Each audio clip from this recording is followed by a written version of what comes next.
વડોદરામાં કૈલાસધામ વિઘ્નહર્તા ચેરિટેબલ ટ્રસ્ટની ભવ્ય ગણેશ આગમન યાત્રા મટકી ફોડ કાર્યક્રમ આકર્ષણનું કેન્દ્ર બન્યો। વડોદરા શહેરમાં દર વર્ષની પરંપરા મુજબ આ વર્ષે પણ કૈલાસધામ વિઘ્નહર્તા ચેરિટેબલ ટ્રસ્ટ દ્વારા ભગવાન શ્રી ગણેશની ભવ્ય આગમન યાત્રાનું આયોજન કરવામાં આવ્યું હતું। મોટી સંખ્યામાં ગણેશ ભક્તોની ઉપસ્થિતિ વચ્ચે ભક્તિમય માહોલમાં યાત્રાનો પ્રારંભ થયો હતો। આગમન યાત્રા શરૂ થતાં પહેલાં ભગવાન ગણપતિની વિધિવત આરતી કરવામાં આવી હતી। ત્યારબાદ ઇલોરા પાર્ક ખાતેથી ભવ્ય શોભાયાત્રા નીકળી હતી। સમગ્ર માર્ગ પર ઢોલ નગારા, ભક્તિ સંગીત અને ગણપતિ બાપ્પા મોર્યાના જયઘોષ સાથે ભક્તોએ ઉત્સાહપૂર્વક બાપ્પાનું સ્વાગત કર્યું હતું। યાત્રા દરમિયાન જૈન મંદિર પાસે યોજાયેલા મટકી ફોડ કાર્યક્રમ સૌનું આકર્ષણ બન્યો હતો। મોટી સંખ્યામાં ઉપસ્થિત ભક્તોએ આ કાર્યક્રમને ઉત્સાહભેર નિહાળ્યો હતો। આ પ્રસંગે વોર્ડ નંબર 9ના યુવા કાઉન્સિલર શ્રી રંગ રાજેશ આયરે, પૂર્વ કાઉન્સિલર રાજેશભાઈ આયરે, કૈલાસધામ વિઘ્નહર્તા ચેરિટેબલ ટ્રસ્ટના પ્રમુખ ઉદય કાંટે તેમજ વોર્ડ નંબર 8ના કાઉન્સિલર સહિત અનેક આગેવાનો ઉપસ્થિત રહ્યા હતા। ટ્રસ્ટના તમામ સભ્યોને મોટી સંખ્યામાં ગણેશ ભક્તોની હાજરી વચ્ચે શોભાયાત્રા વિવિધ માર્ગો પરથી પસાર થઈ અનમોલ હાઉસિંગ બોર્ડ ખાતે પહોંચીને પૂર્ણ થઈ હતી। સમગ્ર કાર્યક્રમ દરમિયાન ભક્તિમય અને ઉત્સવમય વાતાવરણ જોવા મળ્યું હતું।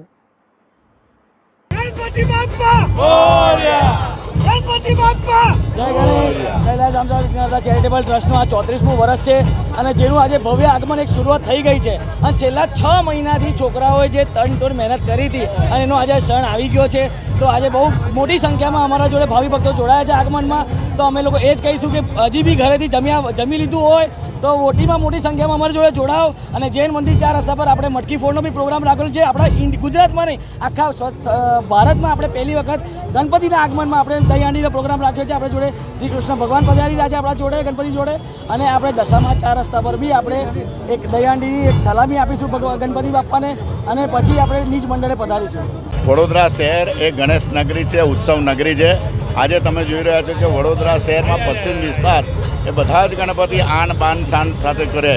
કૈલાસધામ કા ગણપતિ એટલે છેલ્લા 34 વર્ષથી અમારા ઉદયભાઈ કાંટે અને એમની સમગ્ર ટીમ મધ્યમ વર્ગનો વિસ્તાર હોવા છતાં પણ તમે જુઓ છો કે આખા વર્ષની પોતાની જે પણ કમાણી થતી હોય છે પોતે એટલું બધું છે, એમાં 10%, 20% દરેક યુવાનો દ્વારા ખાય છે। આજે જુઓ છે કે ખૂબ મોટા ડીજે સાથે ગુંદર સાથે અહીંયા તલવારબાજી પણ થવાની છે। હાઈ ટેન્શન રોડ પર તલવારબાજી દ્વારા છોકરાઓનું છે, ઝાંસી રાણી પર દરરોજ 200થી 300 છોકરીઓ અને છોકરાઓ કરે છે, એમને તલવારને એ થશે। સાથે સાથે આ કૃષ્ણ અવતારી જ્યારે ગણપતિ બાપ્પા છે તો દહીહાંડી વડોદરા શહેરમાં નહીં પણ સમગ્ર દેશભરમાં પહેલીવાર ગણપતિ સમયે મટકી ફોડવાનો એક ગોલ, કારણ કે અમારા ઉદયભાઈને દર વખતે અલગ અલગ જ વિષય હોય છે।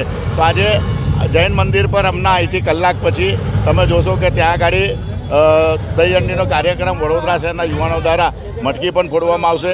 એવી રીતના દશામા મંદિર પર આતશબાજી છે અને આ જ રીતના કૈલાસધામ નીચ મંડપે પધારશે। તો આપ સૌ લોકોને આ 10 દિવસ આ વિસ્તારમાં ખૂબ ગણપતિ સારા થાય છે અને કૈલાસધામ પણ ગણપતિ એવો છે અને ગણપતિ તો એવા છે વિઘ્નહર્તા છે, તમે જે માંગો એ તમને આપશે।